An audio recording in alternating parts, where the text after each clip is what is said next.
नमस्ते छात्रों। आज हम हिंदी सुलभ भारती कक्षा छठी की एक सुंदर सी कहानी देखने वाले। कौन सी कहानी देखने वाले? सोना और लोहा। हमने दोनों ही धातु देखे हैं। इसके पहले भी हमने चर्चा की थी ये कहानियों के बारे में। तो चलिए शुरुआत करते हैं। आज आपको छात्रों सबसे पहले आपकी किताब निकालनी है। किताब पर आपको पेज नंबर निकालना है 37 और 37 पर आपको दिखेगा सोना और लोहा। इस सुंदर सी कहानी सुनो, समझो और पढ़ो। ये कहानी किसने लिखी है छात्रों? तो चलिए सबसे पहले हम देखेंगे ये कहानी किसने लिखी है। तो ये कहानी लिखी है रामेश्वर दयाल दुबे। तो चलिए उनका परिचय करवाता हूँ सबसे पहले छात्रों। तो देखिए आज हम हिंदी सुलभ भारती कक्षा छठी कक्षा की सुंदर सी कहानी देख रहे हैं, सोना और लोहा, रामेश्वर दयाल दुबे। तो देखिए छात्रों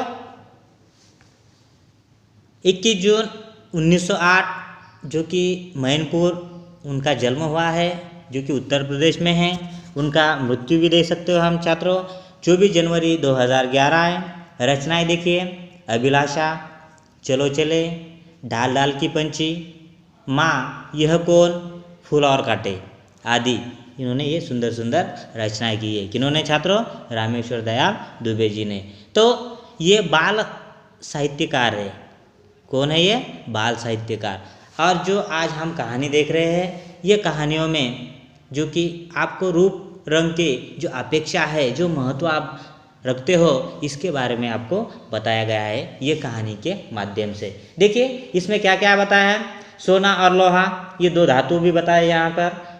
दोनों का अपना अपना महत्व यहाँ पर बताया है। सोना सुनहला और चमकदार होता है, ये तो आपको पता भी है। और ये सबका प्रिय होता है। कौन? सोना। आपको पता है सबका प्रिय कौन होता है? सोना। परंतु जो लोहे के बारे में देखिए, लोहे के बारे में हम देखेंगे तो मनुष्य के विकास में लोहे का योगदान कहीं अधिक है सोने से ही। जो कि किसान होते हैं, आपको तो पता ही है, जो खेती किसान लोग करते हैं वह किससे करते हैं? सोने से करते हैं क्या? तो बिल्कुल नहीं, वह लोहे से करते हैं। इसीलिए मनुष्य के योगदान में सबसे महत्व किसका है? लोहे का है। और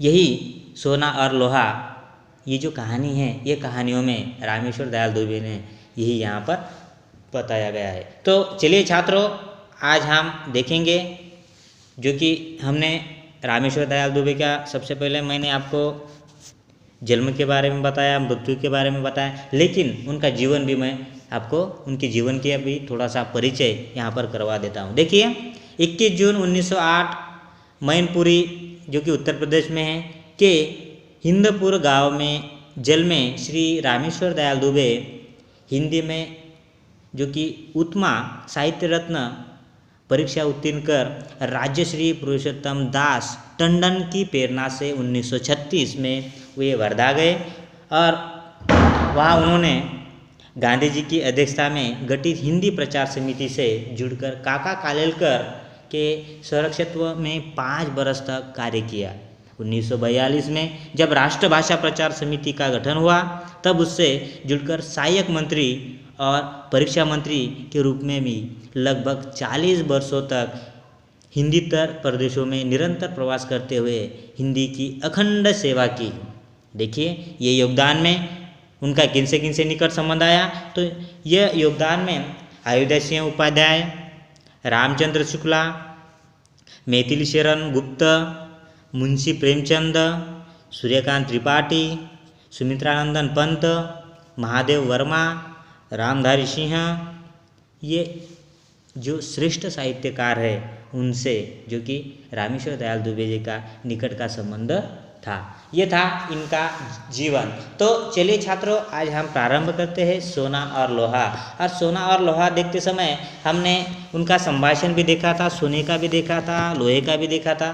फिर से मैं दोहराता हूँ छात्रों, हम कहाँ गए, कहाँ तक पहुँचे थे। तो ये सोना और लोहा ये कहानी देखने के पहले हम देखेंगे शब्दार्थ। देखिए शान यानी ठाट बाट, तलाश यानी खोज, तिजोरी यानी लोहे का संदूक या संदूक हम कह सकते हैं जो कि छोटा सा होता है। उपयोगी यानी योग्य, धनिक यानी धनवान, श्रमिक यानी मजदूर, कुदाल जो कि आपको पता है जो किसान लोग उसका उपयोग करते हैं, जैसे कि मिट्टी खोदने का एक प्रकार का औजार होता है उसे कुदाल कहते हैं। उसके बाद फावड़ा, मिट्टी खोदना तथा उसे हटाने का काम जो औजार से किया जाता है उसे फावड़ा कहा जाता है छात्रों। उसके बाद खुरपी, घास छीलने का एक औजार होता है उसे खुरपी कहते हैं। तो ये थे ये कहानियों में आने वाले मुश्किल शब्दार्थ। तो देखिए हम कहाँ तक पहुँचे थे, फिर से मैं दोहराता हूँ उसका संभाषण। चलिए आपके पेज नंबर 37 निकालना है। देखिए पिछले वीडियो में हमने क्या क्या देखा था। तो देखिए सोना सबसे पहले क्या करता है, कहता है मैं स्वर्ण, मैं सोना, मेरी भी क्या शान है, जिसे देखो मुझे चाहते हैं, मेरे गुण ही ऐसे है। ऐसा सोना लोहे से कहता है। तब लोहा सोने से क्या कहता है, नमस्ते, क्या कर रहे थे, मेरा रूप ही ऐसा है, मेरे गुण ही ऐसे हैं, क्या कर रहे हो, क्या कह रहे हो मुझसे।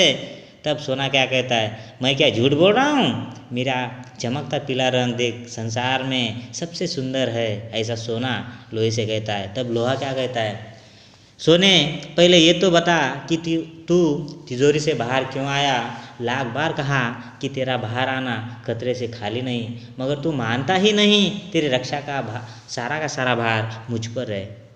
तब सोना क्या कहता है, राजा की रक्षा उसके नौकर चाकर ही करते हैं। किसने कहा, सोने ने। किसे कहा, लोहे से। देखिए तब लोहा क्या कहता है, अच्छा तू राजा और मैं नौकर, मेरे एक चाटे से तेरा रूप बदल जाएगा, चल भीतर। तब सोना क्या कहता है, भले ही तुम मुझसे बड़े हो मगर मुझे डांटने का तुम्हें कोई अधिकार नहीं। मेरे 10 ग्राम का मूल्य 50,000 तो तुम 25-30 रुपये में के किलो से बेचते हो। तब लोहा क्या कहता है, रुपयों में किसी की वस्तु का मूल्य लगाना व्यर्थ है, देखना ये चाहिए कि कौन कितना उपयोगी है। सोने से पेट नहीं भरता, मैं सबके हाथ बटाता हूँ। ऐसा लोहे ने सोने से कहा।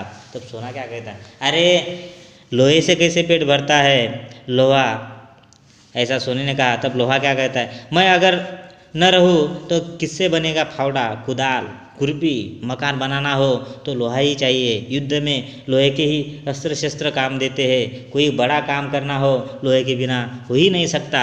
रोटियां भी लोहे के तवे पर ही सेकी जाती है, सभी कुछ लोहे से ही बनता है। ऐसा लोहे ने सोने से कहा। तब सोना क्या कहता है, मैं भी क्या कम हूँ, अंगूठी हो, माला हो, बाली हो लोहे से नहीं बनती, उसके लिए मेरी ही तलाश होती है। मैं राजा महाराजों का, धनिकों का प्यारा हूँ, मैं ऊंची जगह रहता हूँ, नीचे नहीं उतरता। तो छात्रों हमने यहाँ तक पहले वीडियो में देखा है। तो आपको पेज नंबर 38 निकालना है छात्रों, जो कि बची हुई जो पंक्तियाँ है वो पंक्तियाँ आज के इस वीडियो में हम देखने वाले हैं। तो चलिए आज शुरुआत करते हैं सोना और लोहे को, जो बची हुई पंक्तियाँ आज के वीडियो में हम देखने वाले। तब लोहा क्या करता है, देखिए कहाँ तक पहुँचे थे, जो कि लोहे ने कहा सोने से कि फावड़ा हो, कुदाल हो, खुरपी हो, या बड़े बड़े मकान बनाना हो, या उसके अलावा आपको जो युद्ध में शस्त्रास्त्र का उपयोग हो, ये सारा का सारा लोहे से बनता है। तब सोने ने भी उसे कहा कि बाली हो, अंगूठी हो, माला हो, ये सोने से ही बनती है, और मैं राजा महाराजों का क्या हूँ, प्यारा हूँ। ऐसा किसने कहा, सोने ने कहा। तब लोहा क्या करता है, देखिए तो राजाओं धनिकों का प्यारा है, मैं किसान मजदूरों का प्यारा हूँ, गरीबों की सेवा करने में मुझे सुख मिलता है। राजाओं के दिन लद गए, अब तो श्रमिकों के दिन हैं। देखिए लोहे ने तब सोने से क्या कहा छात्रों, तो तब कहा तू राजा और धनियों का प्यारा है, मुझे पता है, कोई बात नहीं है, लेकिन मैं भी किसान मजदूरों का प्यारा हूँ। लेकिन आज का जो दिन है, ये आज का जो मौसम है, ये आप फिलहाल गरीबों की सेवा करने में, क्योंकि आप तो पता है राजाओं के दिन तो आप लग गए, कहीं पर आपको दिखाई देता है कोई राजा है वो प्रजाओं से आप बात कर रहा है, नहीं, आप राजाओं के दिन चले गए। आप किसके दिन आए, श्रमिकों के, यानी जो श्रम करने वाला है, जो मेहनत करने वाले, जो किसान हैं, मजदूर है, उनका, श्रमिक यानी मजदूर, तो मजदूरों के फिलहाल ये दिन है, आप राजा और महाराजों के दिन चले गए हैं, आप कोई फ़ायदा नहीं। ऐसा लोहे ने सोने से कहा। तब सोना क्या कहता है, मुझसे तो मेहनत नहीं होती, मैं तो आराम से रहता आया हूँ और आगे भी रहूँगा। किसने कहा? सोने ने। आप मजदूरों का प्यारे हो, कोई बात नहीं, अच्छी बात है, लेकिन मुझसे मेहनत होती है क्या? बिल्कुल नहीं। किसने कहा? सोने ने। किसे कहा? लोहे से। मुझसे मेहनत बिल्कुल नहीं होती है, क्योंकि मैं पहले से ही मेहनत करता नहीं हूँ, मैं आराम करते आया हूँ, आगे भी आराम ही करना चाहूँगा, ऐसा सोने ने कहा। तब लोहा क्या कहता है? आराम हराम है, श्रम में ही जीवन की सफलता है। जीवन देखा है मैं कितना काम करता हूँ, मैं कल कारखानों में दिन रात काम करता हूँ, जो काम करेंगे उन्हीं का सम्मान होगा। देखिए तब लोहा क्या कहता है? अब आराम क्या है? हराम है, क्योंकि आपको श्रम यानी मेहनत, जब आप मेहनत करोगे तो आपको जीवन में सफलता अवश्य प्राप्त होगी। और मैं अब तुम तो देखते हो मैं कितना काम करता हूँ, दिन रात काम करता हूँ। जैसे कि आप कारखानों में जाइए, कारखानों में मैं दिन रात काम करता हूँ, जो कारखानों में जो मशीनरी होती है वो सारी की सारी लोहे से बनी हुई रहती है। तो मैं दिन रात काम करता हूँ, और जो काम करेगा उसका ही फिलहाल ये युग में उनका ही सम्मान होगा, जो मेहनत करेगा उनको ही वही जीवन में सफल हो पाएंगे, ऐसा लोहे ने सोने से कहा। तब सोना क्या कहता है? तो मेरा अब क्या होगा दादा, मुझे घबराहट हो रही है। देखिए आप घबरा गया है सोना, और वो क्या कहने लगा लोहे से कि मैं दादा मुझे घबराहट सी हो रही है, अब मैं क्या करूँ? तब लोहे ने क्या कहा उसे?